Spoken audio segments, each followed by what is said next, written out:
Innal hamdalillah nahmaduhu wa nasta'inuhu wa nastaghfiruh wa na'udzu billahi min shururi anfusina wa min sayyiati a'malina may yahdihillahu fala mudilla lahu wa may yudlil fala hadiya lahu asyhadu an la ilaha illallah wahdahu la syarika lahu wa asyhadu anna Muhammadan 'abduhu wa rasuluh. Allahumma shalli ala sayyidina Muhammad wa ala alihi wa sahbihi wa man tabi'ahu bi ihsani illa yaumiddin. Amma ba'd. قال الله تعالى أعوذ بالله من الشيطان الرجيم يا أيها الذين آمنوا اتقوا الله حق تقاته ولا تموتن إلا وأنتم مسلمون يا أيها الذين آمنوا اتقوا الله وقولوا قولا سديدا يصلح لكم أعمالكم ويغفر لكم ذنوبكم ومن يطع الله ورسوله فقد فاز فوزا عظيما صدق الله العظيم. Ma'asyiral mu'minin rahimakumullah. Hadirin jamaah salat Jumat Mushola An-Nur Fatma Residen yang insyaallah selalu berada dalam naungan rahmat dan hidayah Allah Subhanahu wa taala. Tidak henti-hentinya kita panjatkan puja dan puji syukur kepada Allah Subhanahu wa taala yang telah memberikan kita nikmat iman dan Islam. Karunia yang teramat besar yang Allah karuniakan kepada hamba-hambanya. Semoga kita semua termasuk ke dalam orang-orang yang mendapatkan hidayah dari Allah Subhanahu wa taala, selalu berada dalam keadaan iman dan Islam hingga akhir hayat kita. Amin ya rabbal alamin. Dan tentunya kita bersyukur kepada Allah atas berbagai nikmat yang telah Allah berikan kepada kita, sehingga pada kesempatan Jumat yang mulia ini kita masih dapat beribadah kepadanya, dapat mengingatnya, dan dapat memuji asmanya yang agung. Segala puji dan rasa syukur hanyalah kepada Allah Subhanahu wa taala. Kita hanya kepada Allah meminta pertolongan, hanya kepada Allah kita meminta ampunan atas segala dosa-dosa kita, dan kepada Allah kita meminta perlindungan dari keburukan diri dan amal kita. Dan tentunya salawat serta salam semoga selalu tercurah kepada Nabi kita Muhammad sallallahu alaihi wasallam beserta keluarga dan para sahabatnya, serta siapa saja yang mengikuti jalan beliau yang lurus dan yang mengajak kepada kebaikan, kepada shiratal mustaqim hingga hari kiamat nanti. Marilah kita semua senantiasa meningkatkan keimanan dan ketakwaan kita kepada Allah Subhanahu wa taala. Takwa dalam arti senantiasa berupaya dan berusaha mematuhi segala perintahnya dan menjauhi larangannya, menghadirkan Allah dalam setiap nafas kita. Janganlah sampai kita mati kecuali dalam keadaan Islam. Sebagaimana ayat yang tadi telah saya sampaikan di awal, ya ayyuhalladzina amanu taqullaha haqqa tuqatih wa la tamutunna illa wa antum muslimun. Al-Quran Surat Al-Imran ayat 102. Jamaah Mushola atau Masjid An-Nur Fatma Residen yang dirahmati oleh Allah, alhamdulillah, mari kita bersyukur PPKM telah menurun levelnya. Masjid-masjid kembali dibuka, pasar dan pusat perbelanjaan juga kembali dibuka, hiburan-hiburan kembali dibuka. Artinya tidak hanya manusia yang senang, setan-setan juga senang, karena mereka semakin berpeluang untuk mengajak kita ke dalam kesesatan. Karena setan itu sejak awal itu sudah berjanji untuk menyesatkan manusia. Di dalam Quran Surat Al-A'raf ayat 16 dan 17 dikisahkan bahwa setan dengan sombongnya berbicara kepada Allah, yang artinya iblis berkata, karena engkau telah menyesatkanku sehingga aku tidak melaksanakan perintahmu bersujud kepada Adam, maka aku benar-benar akan menghalang-halangi keturunan Adam dari jalanmu yang lurus. Aku akan memalingkan dan menyesatkan mereka dari jalanmu, sebagaimana aku yang tersesat berpaling dari sujud kepada bapak mereka Adam. Lalu di ayat ke-17, kemudian aku benar-benar akan mendatangi mereka dari segala arah untuk menggoda mereka supaya enggan terhadap urusan akhirat dan bersemangat terhadap urusan dunia, dan melontarkan keraguan-raguan di dalam hati mereka, membuat hawa nafsu mereka tampak baik di mata mereka. Dan engkau, wahai Rabb kami, akan mendapati sebagian besar dari mereka tidak bersyukur kepadamu karena telah mengarahkan kekafiran kepada mereka.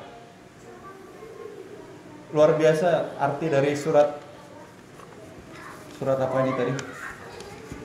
Surat Al-A'raf ayat 16 dan 17. Jadi setan itu sudah berjanji, sudah berkomitmen untuk menyesatkan kita, sudah berkomitmen untuk menggoda kita, mengkafirkan kita, memalingkan kita dari Allah Subhanahu wa taala, sebagaimana dia yang tidak mau bersujud kepada Nabi Adam alaihissalam. Jadi ketika PPKM ini dilonggarkan, peluang bagi syaitan untuk memalingkan kita umat manusia semakin besar. Dan tadi di ayat tadi juga disebutkan bahwa syaitan berkata bahwa sebagian besar dari mereka adalah kita umat manusia, akan berpaling dari Allah Subhanahu wa taala. Artinya kalau sebagian besar berpaling, hanya sebagian kecil saja yang tidak berpaling. Sekarang ini kan sudah tertulis dalam Al-Qur'an. Kita yang memilih, kita mau masuk sebagian yang besar atau sebagian yang kecil. Kita mau masuk kepada orang-orang yang dipalingkan oleh setan atau yang tidak berpaling, meskipun ini susah. Jadi setan ini memiliki banyak cara untuk bisa mengalahkan manusia. Namun jangan khawatir, hadirin sekalian, setan ini ternyata tidak memiliki kekuatan sedikit pun di hadapan orang-orang yang ikhlas. Jadi dalam surat Al-Hijr ayat 39 sampai 40 termaktub sebagai berikut. Mohon maaf ini terlalu kecil, jadi saya baca artinya saja ya. Ya Tuhanku, oleh sebab Engkau telah memutuskan bahwa aku sesat, pasti aku akan menjadikan mereka memandang baik perbuatan maksiat di muka bumi, dan pasti aku akan menyesatkan mereka semuanya kecuali hamba-hamba Engkau yang mukhlis di antara mereka.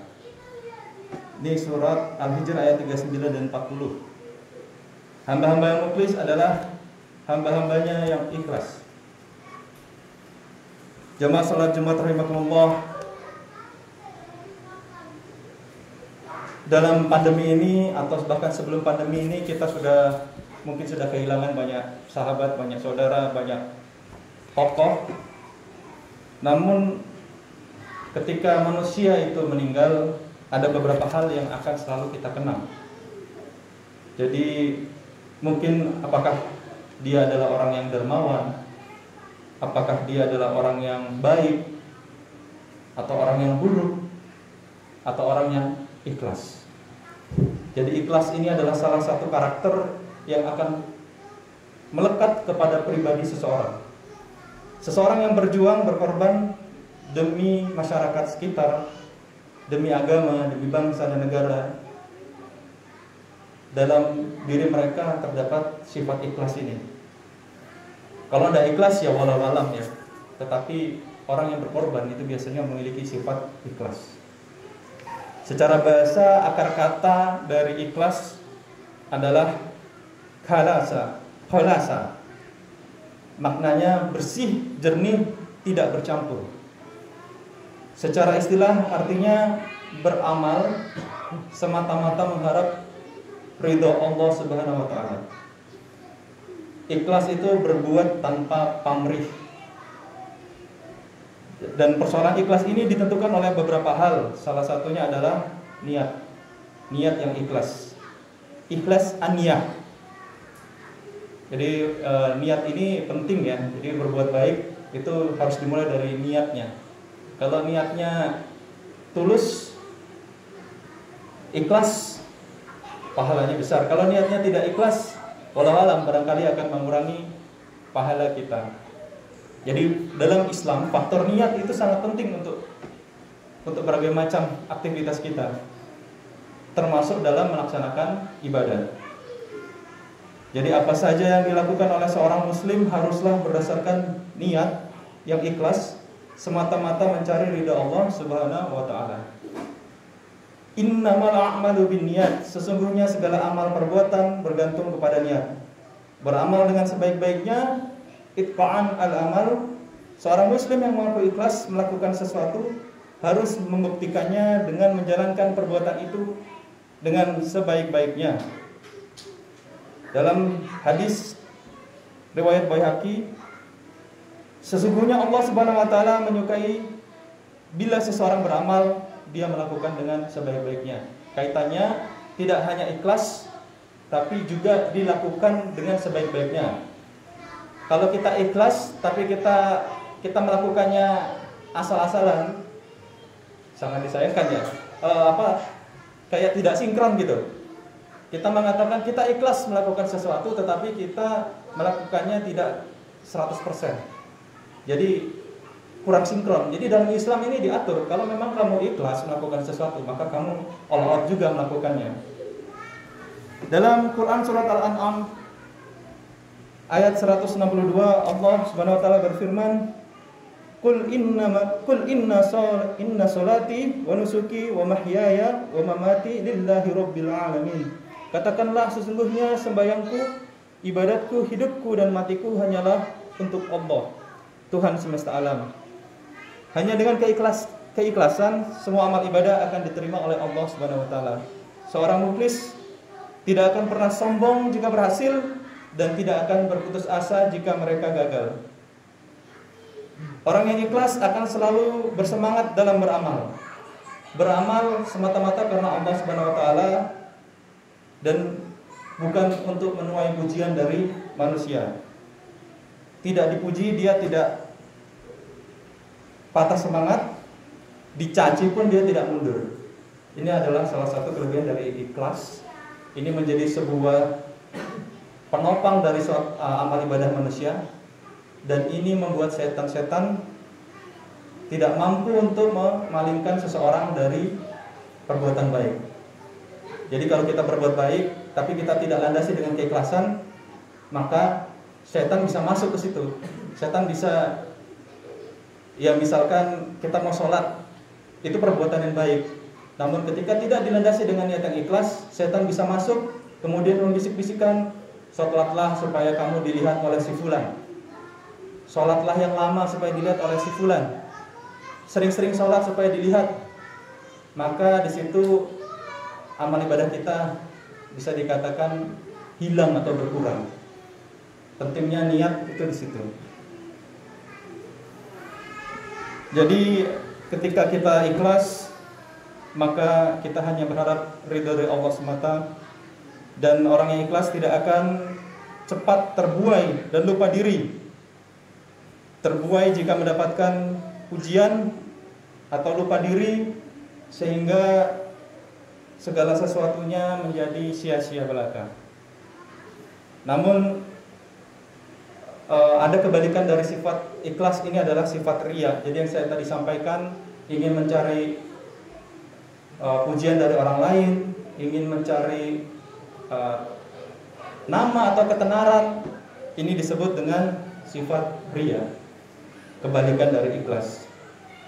Jadi riya adalah melakukan sesuatu bukan karena Allah, tetapi karena ingin dipuji atau karena pamrih. Rasulullah SAW menyebut riya sebagai syirik kecil, dan beliau paling mengkhawatirkan syirik kecil itu terjadi kepada umatnya. Sesungguhnya sesuatu yang paling aku takutkan terjadi pada kalian adalah syirik kecil. Sahabat lalu bertanya, apakah syirik kecil itu ya Rasulullah? Rasulullah SAW menjawab, riya. Hadis riwayat Ahmad.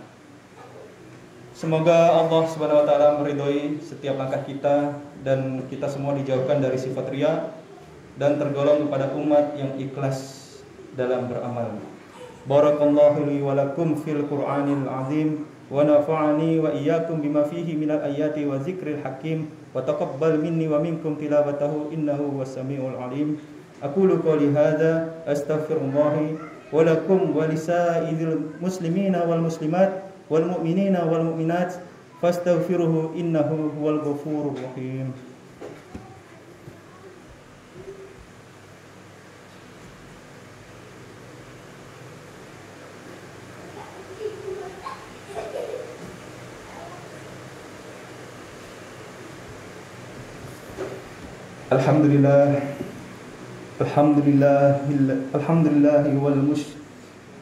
Alhamdulillahi wasyukru lillah wala hawla wala quwwata illa billah wassalatu wassalamu ala rasulillah nabiyyina Muhammadin wa ala alihi wa sahbihi wa man walah.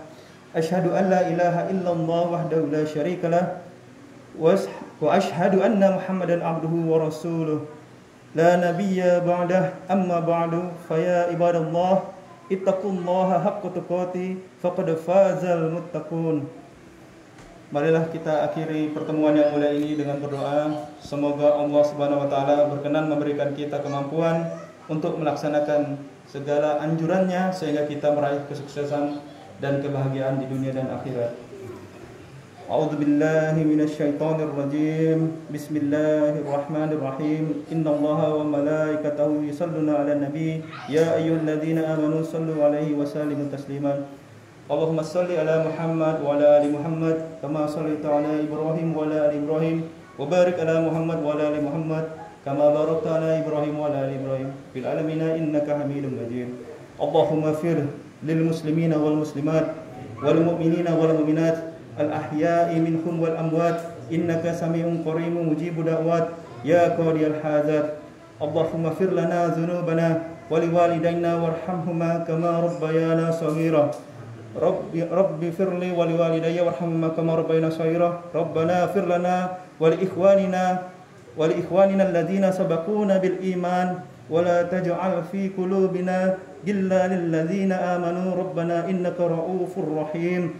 Rabbana zalamna anfusana wa illam taghfir lana wa tarhamna lanakunanna minal khasirin. Rabbana atina fid dunya hasanah wa fil akhirati hasanah wa qina azabannar. Walhamdulillahi rabbil alamin. Aqimissalah.